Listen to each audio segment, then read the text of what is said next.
places with me, win ABA titles, novice ABA titles. It's a crazy journey, mate. And like I always said in this whole build-up, the journey and everything happens for a reason. Everything's led me to here and tonight. A bank holiday Sunday, Goodison Park. I've just won the world title, mate. I'm champion of the world. I'm champion of the world. I always thought, if I'm totally honest, I was going to be like a nearly man or just about get there and I'll lose the very top. And I didn't even know how I was going to beat ILLUNGA MAKABU. I'll be honest, I didn't know. I know he believed in me 100%, but I kept studying him, I kept watching him, and I just kept thinking, if you could design a nightmare opponent and someone to beat me, he would be the fella. I swear to you, I'm not lying. You give me a stand-up guy, straight-up guy who fights head on all day, and I'll beat them. I don't care how good or strong, I'll beat them, but give me a tricky southpaw who can punch like a fucking truck, is slippery, and let me tell you, he can punch like a truck. He broke my nose immediately in that first round. My nose touched my lips, he hit me that hard on the nose. He can punch me, and I don't know, it's destiny. I'm not a religious person, I'm not a superstitious kind of person, but I'm under the firm belief that everything happens for a reason. And let me tell you, mate, all the setbacks I had, the things that have gone on in my career and stuff, it happened for a reason. And like I say, all roads led to Goodison Park, mate. I'm champion of the world. Champion of the world.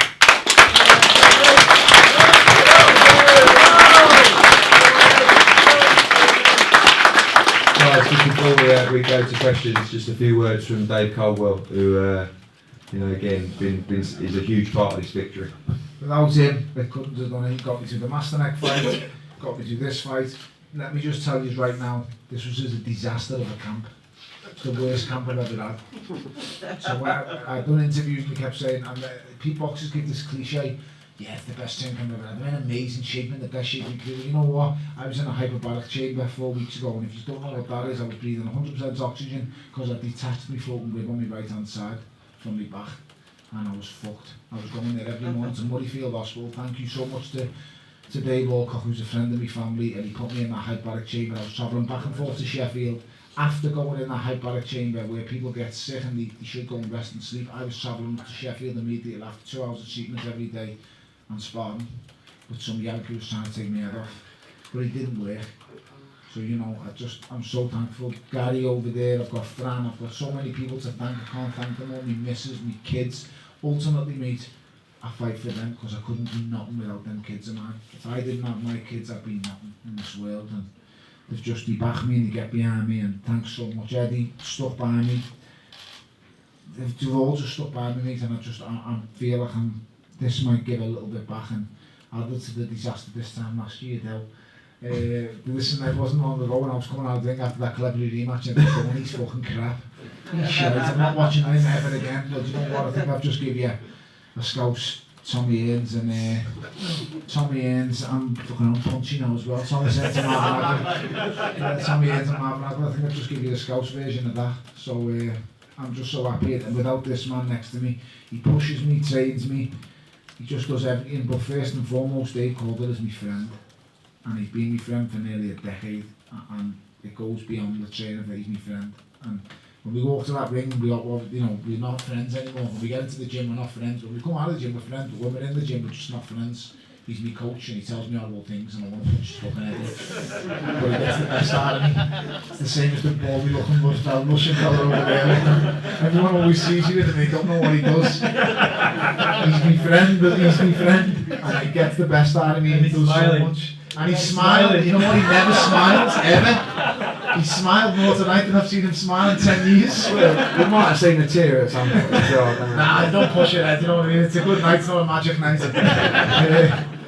And then we've got Fran who's been with me, we've been everywhere, mate. We went to Canada, he's followed me after that disaster against the Donna Stevens, and so did Eddie, and he stood by me and believed in me after that. I've had to go through all kinds of cruiserweights, and I haven't fought clowns or bums. I've fought good cruiserweights, mate, and I've beaten good cruiserweights, and tonight I've just beat the best available cruiserweight in the world, and I'm not joking when I say I am the best fucking cruiserweight in the world. Right now he's sitting here at Goodison Park and he owns this fucking belt, and anyone who wants it better come and try and take it, because I'm the best cruiserweight in the world. As I was saying, Dave Goldberg's going to try and do this. You know what, I'm pretty much speechless. I mean, usually I can chat for a little bit, but he's right in saying about camp. We had a lot of problems in camp, injury-wise. The funny thing is, despite he's not told you about his hand. I'm surprised he's not told you about his hand. His left hand as well. He had issues with his left hand. Despite problems in camp. When I say before the fight, it's the best Tony Bellew I've seen since I've been training. Genuinely, he was, despite the problems and despite it being an horrible camp, he was fast, he was sharp, he was listening, and he was so switched on. The only issue that I had coming into the fight was what was the crowd going to do to him and how it would affect him. And when he walked back into the changing rooms at 7:15, and his face, Gary looked over me, he said, he's seen his little boy, and he walked into the corner, and he was stood in the corner, and he was in tears. All day and everything, he's been cool, he's been calm, he's been in a good place, and then I just saw that, and I thought, oh shit, he's just gone a bits. So me and Gary just had a chat with him, and he got switched on, and he had enough time to refocus, get his head around it, and to be honest, being honest, and sorry about this, but me and Gary also had a conversation about actually getting somebody to take him home. Thank God. Thank God. I already knew the plan. At the minute he see I knew he wanted him to send the ball. But he switched on, and you know, when we came out, I'll be honest, I've been involved in a lot of big fights. I mean, people forget that I've actually been around boxing for quite a long time. I've been involved in some massive fights. The atmosphere when we walked out, I've never experienced anything like that. It was just phenomenal. It's a credit to the fans, it's a credit to everybody at Goodison that turned up, and it's a credit to this man here because we were here to support him. And again, once he got into that ring, you just know when your fighter is willing to do anything. You know that no matter what happens on that night, he will prevail.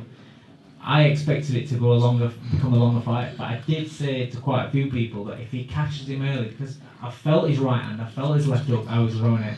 Me and Gary were saying all along, if he catches him early, he'll do him, and he did, you know. And no matter what happens now, he's been WBC world champion. You know, he could walk away from the sport today. He's not going to. He could walk away from the sport. There's one many more I want. I want to unify the division, so I'm not walking nowhere. But he's cracked it, and he's proved a lot of people wrong. Yes. You know, people always on about me. Yeah, but he's fat. He's out of shape. I seen, you know, the build of this fight. People looks at Wayne and looking at Makabu, looking at him. Oh, look at muscles on him. Oh, he's going to smash Bellew. Muscles don't win fights. There's so many great physique fighters out there. They don't win world titles. This fat kid from Liverpool has just gone out and won a world title. The WBC world title. And that's all that matters. At the end of the day, if you can fight, you can fight. And he can fight. If the boxing's not working, he can fight. You know, there's something that we do in camp with Gary, and when you see that, all the softness and everything, it disappears, and you just see just how nasty this man can get and how deep he can dig. And once you know that he can do that, there's no excuses. You know, there were no excuses tonight. Be it his floating rib, be it his hand, nothing was going to stop him. And you know, as his friend, as his coach secondary, but as his friend, I'm really proud of him. I've known him since before he turned pro. You got me to turn pro. Yeah, yeah, but I didn't want you to talk to light everyone. I was always right about that one. But you know, seeing him step up to cruiserweight, and people saying, "Oh, he's not cruiserweight. He's not." Have you not seen the size of the man? Look at when he stood next to people like Johnny Nelson. He's huge. Just because he's not got muscles on muscles, it doesn't mean that he should be boxing at weight below. You know, and I think he's proved it. You know, he's been in with tough cruiserweights. He's shown he can take a shot in the cruiserweight division, and he's shown he can give a shot. People saying he's not a banger.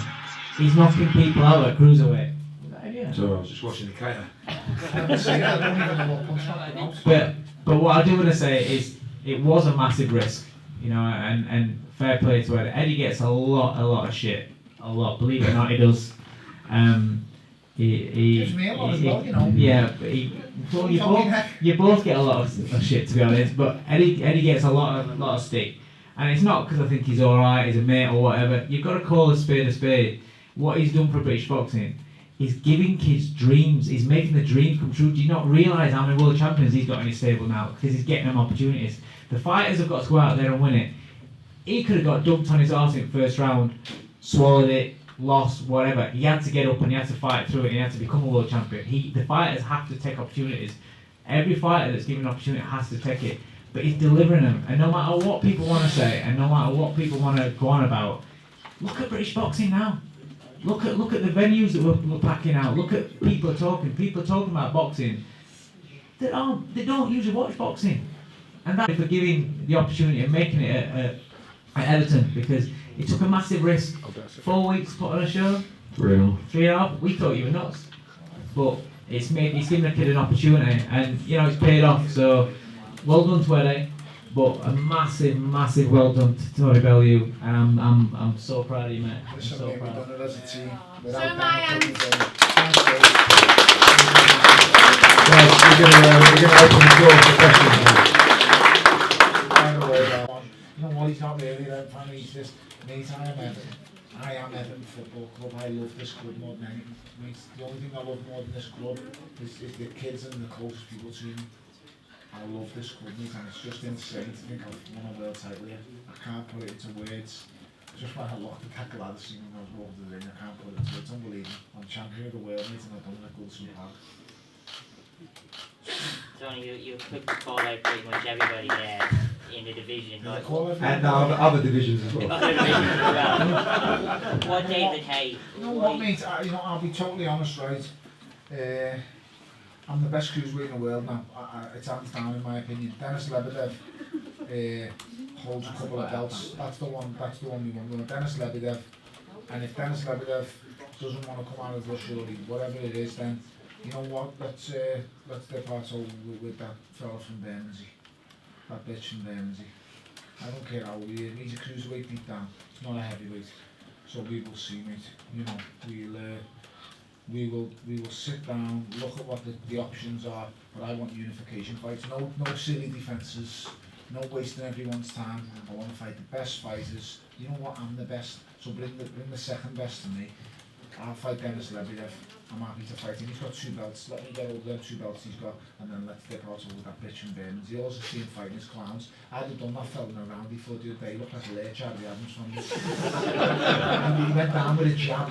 He got on a laugh, a jab. That fella just hit me tonight with a crowbar. I don't know what it was. I was on the floor and I didn't even know where it was.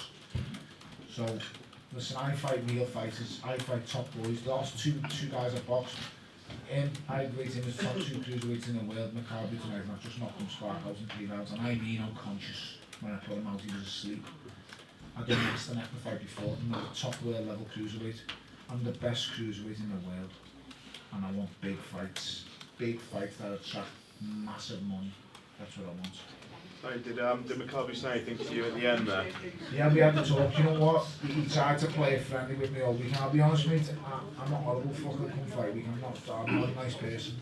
When you see me, I'm just being me. When it's fight week, I don't really want to entertain anyone. The last person I want to entertain is the guy who wants to push me head in. Don't give me this stuff. It's just a sport. It's not a sport. He wants to hurt me. He wants to destroy my lifelong dream tonight. That was his ambition, was to knock me out and destroy my lifelong dream. He wasn't my friend.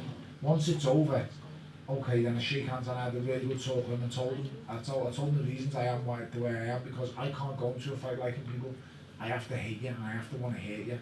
And that's what drives me and motivates me. I don't know. Adam Smith always says to me, you're an emotionally charged man. Maybe I am, yeah. I am emotionally charged, but that's what works for me. It gets me through it. And tonight when I finished, the first person I played, I wanted to check he was okay. After I'd let it dawn upon me what had just happened, I wanted to check he was okay. It's all I pray for. I'm not a religious person or anything like that, but the only thing I pray for is we both come out healthy and safe. Because let me tell you, when I get in a boxing ring, especially Goodison Park, I'm willing to die in a ring. And you can write and print whatever you want, that's what I'm willing to do. And all I want to do in this world is just get home safe to them. Because that's all that matters to me. There's nothing else matters. Fame, cameras, bullshit, I've been in movies and everything, I don't care about none. I care about earning a living, putting a roof over my kids' head, and giving them the best that they can possibly have. Stuff that I could only have dreamed of as a kid, and that's all I've ever wanted to do, and that's all I continue to do. So that's why I fight, and it makes it, I'm telling you now, that's what dragged me off the floor tonight, and that's what got me the win. What's your plan now? I mean, how much kind of time off are you going to take after I'd this? like to fight before the end of the union 5 days. Back in gym Monday. Tomorrow. Or you're going to say like July. I want to unify the cruiserweight division before the end of the year. So whenever Eddie can find time for the bill for me, You might be right now. you know what? Listen, he's the busiest man in boxing. I swear to God, he never stops. I tell him to go on holiday, switch his phone off. He's the only man I know who would answer a phone call at 4 in the morning. I shit you not. He just never stops. He's got the hottest piece of fucking boxing in Anthony Joshua in the world. He's the hottest property in boxing. There's no two ways about it. No one sells like him. No one can do what he does. After him, he's got other fighters. You've got Kell Brook, an amazing world champion. He's got so many fighters to deal with. I'm just happy I've gone a few ranks up the food chain tonight. And you're in there as well, I I've gone think you mix it with them I as know, well. I've gone up If as you're thinking Kell Brook and all that, you're in there I've gone now. Oh up. no. Don't you start calling me as well. Yeah, you're in there as well. I've World gone up the food chain now. But listen, he does a great job for me. Listen, I'll tell you something now. You know when I came back, I went after the Cleverly fight. It was a disaster for me, media-wise, because the fight wasn't good. It had so much hype and build-up. He'd done so many pay-per-view fights. It was a disaster.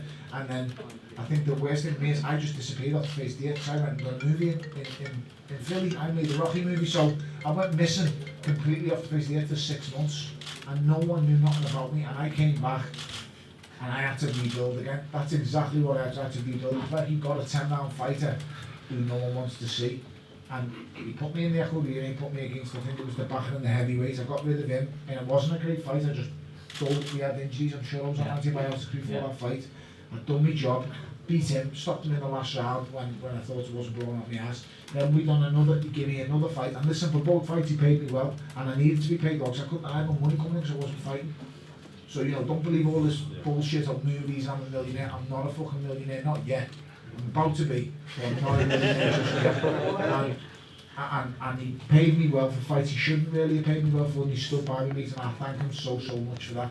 Then he led me to the December fight, the Master fight, and against all the odds, I was getting offers from David A to fight on his bill, and then fight David A when he's just fought Lurch instead. And I said no, because what I've done with this one is I give a deal on a handshake, shakes my hand, and that's how we go. I don't need no contract because I'm mate. When I shake your hand, I work more than 25 contracts. And that's how we work. And he stood by me, and I will stand by him till the finish, mate. He's won me a world title, and he stood by me all the way through. And let me tell you, me winning that tonight is as much for him and for him as it is for me, because without these, I'm telling you now, I wouldn't have been able to do it. And there's so much story that people don't know, because all they ever see is you just get in the ring and fight. I've gone through that many different things and that situations and scenarios, and like I say, every night was a reason. It's just all led to here, and it's led to that. Tony, winning that. Tony, what's the over this period of the last 2 or 3 years? Yeah. What's the greatest thing you've learned about yourself that you'd like to tell us about, what you'd pass on to other fighters who aspire to what you've achieved? Do you know what, Gareth? I'm not doing to Gareth. I always speak to him. He's great. I don't know what advice I give them. Do you know what? I can't really give anyone advice because I'm not a role model for anyone.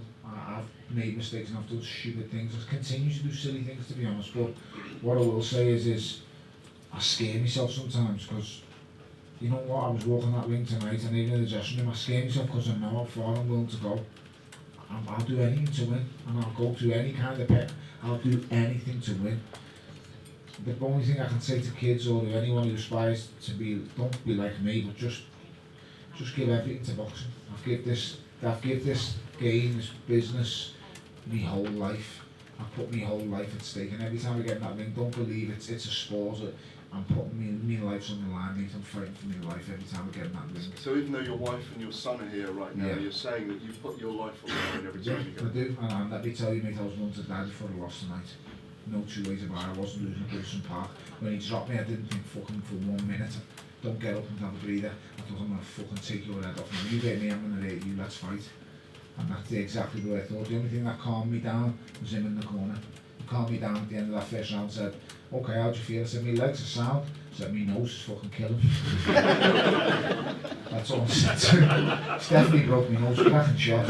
You know what? That's what scares me the most. So I go in the boxing room, it frightens me. It's the only thing that I'm not scared of nothing or no one. I'd fight anyone, I'd fight anything, but it frightens me how far I'm willing to go. Definitely think I need to be protected from myself sometimes. Dave, because he's such a big puncher, your opponent's such a big puncher, was the tactic always to jump on him early, to try and get that finish? No, but I did say, I said to him in the changing room, because how cold it was, I'd been watching Makabu wrap his hands, and he complained in changing rooms to his trainer. How did he say? It's cold. Cool. It's cold. Is it Polish? You got 5 months talking about accents too. He did mention that it was cold, so I said to him, I said, listen, don't be surprised if you catch him early, because you could catch him cold. And the thing is, the way that when he gets his technique right when he's punching, the way that he punches with that left hook is one of the best left hooks I've seen. You know, I'm a big fan of the Trinidad left hook, and when he throws it properly, it's like a Trinidad left hook. It goes straight through. You know, it goes straight through, and when he don't load up on it, stiffen it. And his right hand as well now. I was saying all along in this fight, either a left hook or a right hand. I'm not bothered which one it is. If it hits clean, it's going to take him out. And that's what it is. The thing about Bellew is he can do you in the first, he can do you in the 12th. It's shown that he carries his power up to cruiserweight, early or late. So it is what it does. Eddie, is that the most emotional you've been? I guess a bit emotional sometimes. I didn't expect that. No, No, no chance. But no, I just, it was like, he's being honest now. I'm not. I think, obviously, walking out, when I saw his face walking out, it was one of those where you can't just say, this is great, I can't believe this has happened, you've got a job to do. And when he started walking out, it's like we were running to the ring. And I knew he was so pumped, but when Gareth just asked that question about what he's learned over the last few years, he's a completely different character to how he was 3 years ago.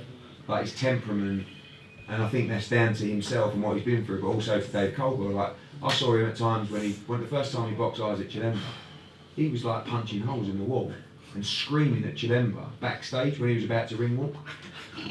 I'm coming for you, Chilemba. It wasn't a press conference, it was like, it was going out. And when he got in the ring, he gassed after 4 rounds because he just wasted so much energy.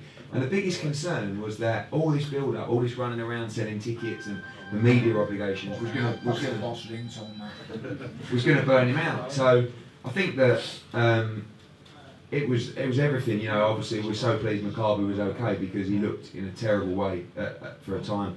But it was like, you know, his son and Bill Kenwright, you know, listening to that conversation was, I'll never forget it. You know, he was hugging Tony, and I just remember they were both virtually in tears, and Bill Kenwright's glasses were steamed up. And it was like, they couldn't stop hugging.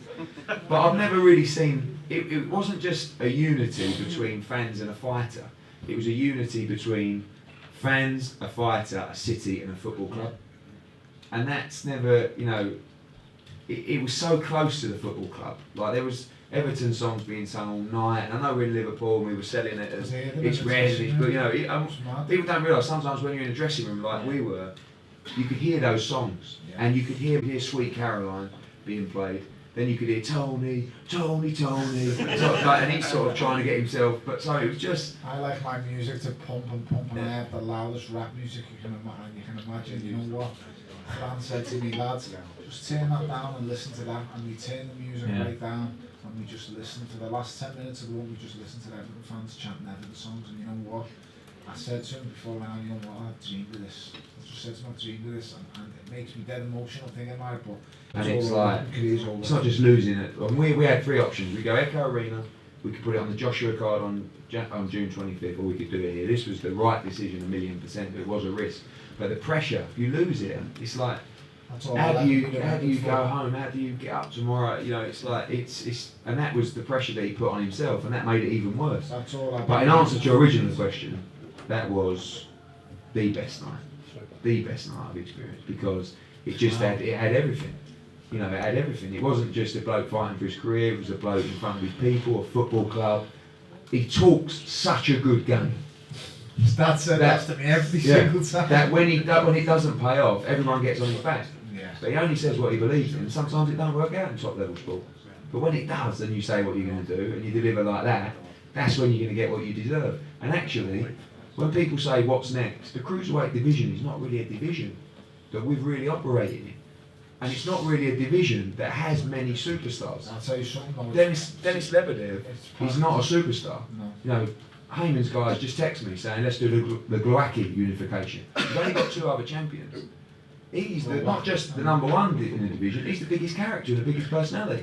And he might be the biggest character and personality in British boxing. He's no longer just a scouser with a big mouth who says he's going to do things. He's now a scouser with a big mouth who's world champion.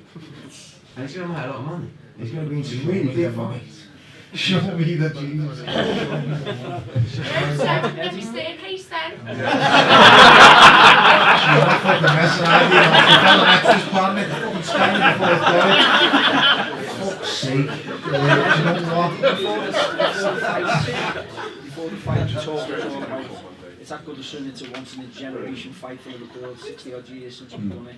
We've only got so many weeks to do it, but on that performance and with the talk of Lebedev, would that be something that you'd be looking at doing again? Well, I mean, it's only really, we have a small window to do shows here, which is like May and early June. So we'll definitely fight probably October, November. And then we'd love to come back here next summer. Again, you know, I'm so pleased that the club took a punt on it. You know, Alan McTavish and Brian and all the guys in the media team, because that night will live in the memory of this football club forever. And that's even more special than the fact that it was a great night for Sky, it was a great night for Metro, a great night for Tony Bellew. Every Evertonian will always say, do you remember? I mean, I grew up, John Conte is a guy that I look at and you know, people talk about that he is the scouser that won the WBC, you know, and he's going to be remembered like that. But the difference is he's done it at Goodison Park. And sometimes you don't realise how special things are till you look back on it. So it might be a time in 20 years when people are walking down the street saying, do you remember that night at Goodison Park when Tony Bellew Do you remember the night when one of us won a world Exactly. title? That's exactly what happened tonight, because I used to sit on that glass seat, and that's why it was so special to me to stick the ring in front of that. You could have stuck it in the park end, it would have been easier for all the seats, but in front of that Gladys Street mate with my season ticket was row KK. I swear to God, mate, it's someone basically come out of that crowd, out of that seat, and he's won a world title in the middle of that park. It's dream stuff. It's complete dream stuff. You can't put it into words. And against all the odds, mate, let me tell you, all the odds. There's not a commentator or presenter out there in this world who will predict that I could do that tonight. Not a hope, mate. No one at any over that. 40 to 1 a kick just got for Bellew by knockout in the first 3 rounds. I've never heard that before. For the first 3 rounds, you usually get 8s, 9s, 10s to 1, 40 to 1. I'm made up, lad. Enjoy your 400 quid for the tail. Put on your luggage, right? Have a bevy on me. I don't drink often, but let me tell you, tonight, since I bought my new house, I haven't spent 5 minutes in the garden. I'm going to wake up in the garden tomorrow. A fucking bottle of champagne and that Sampolina book for these kids. Bollock naked and that belt around my boots. I'm planning what I'm going to do in the house already.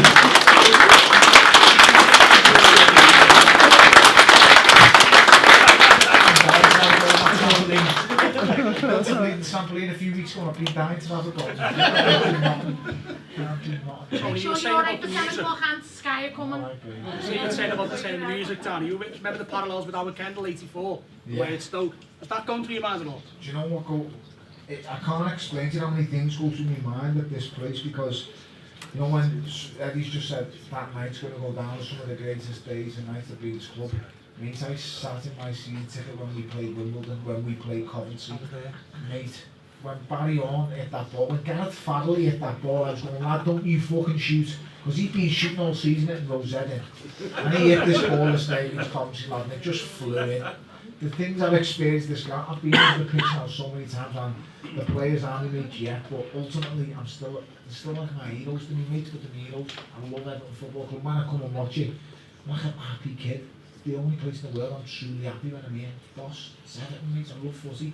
And just being, I'm part of it now. This night's going to go down in history, as well as the Wimbledon, as well as the Coventries, as well as the great nights on Wednesday nights of beating the Manx.